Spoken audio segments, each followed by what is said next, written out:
వాడపల్లి గ్రామంలో వెంకటేశ్వర దేవాలయం దగ్గర ఉన్నామండి.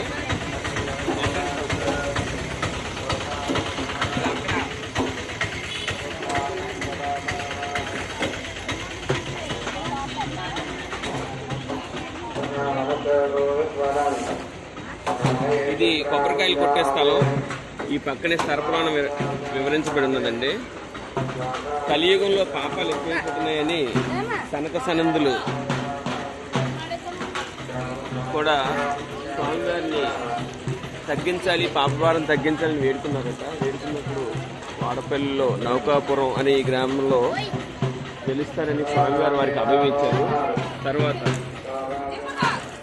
ఒక వృద్ధ బ్రాహ్మణుడి కళలో కనిపించి గోదావరి తీరంలో వెలుస్తారని చెప్పారంట.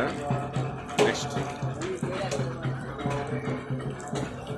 ఆ మర్నాడు ఉదయం గోదావరి తీరానికి గ్రామస్తులందరూ కలిసి వెళ్ళి చూశారు. అక్కడ ఒక చందన వృక్షం కొట్టుకొని వచ్చింది తీరానికి. అలాగే స్వామి చెప్పిన విధంగా ఒక గరుడు పక్షి వాలింది.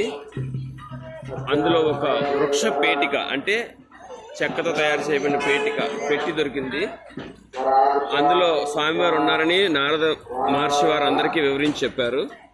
ఆ తర్వాత పెట్టి తెరిచి చూడగా ఎర్రచందన రూపంలో శ్రీ భూ సమేత శ్రీ వెంకటేశ్వర స్వామి వారు ఉన్నారు.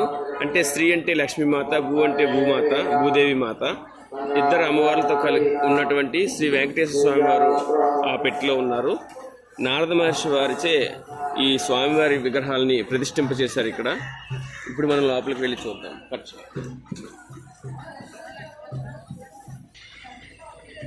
లోపలికి వెళ్తున్నామండి.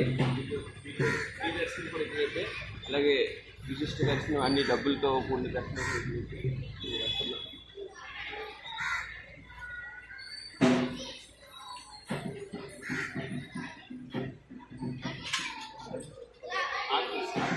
మనం శ్రీ వెంకటేశ్వర స్వామి దేవాలయంలో వెళ్తున్నాం. అనుకోవాలకుండా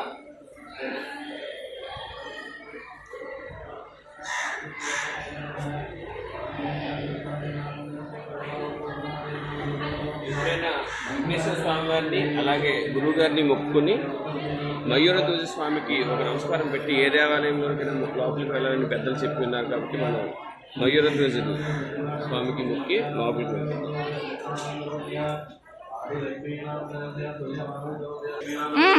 శ్రీ భూ సమేత శ్రీ వెంకటేశ్వర స్వామి లోపల వరకు మనం వెళ్ళకూడదు కాబట్టి కనబడుతుంది. అక్కడ దర్శనం దగ్గర భక్తులు ఉన్నారు, దర్శనం చేసుకుంటున్నారు.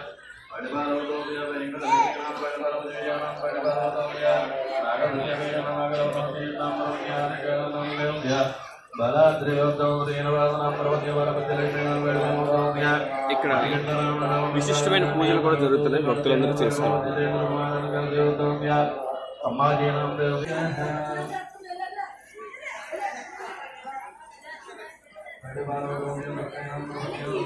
వాడపల్లిలో వెలిసిన శ్రీ భూ సమేత శ్రీ వెంకటేశ్వర స్వామి వారి దేవాలయం మూల విరాట్ ఉన్నటువంటి ఆలయ ప్రాంగణం.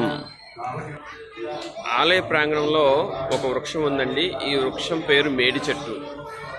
కృతికా నక్షత్రం కలిగిన వారు ఈ వృక్షానికి ప్రదక్షిణ చేస్తే మంచి ఫలితాలు వస్తాయి. వారి జాతక దోషాలు ఏమైనా ఉన్నా సరే తొలగిపోతాయి. ఓం శ్రీ వృక్షరాజాయ తే నమః.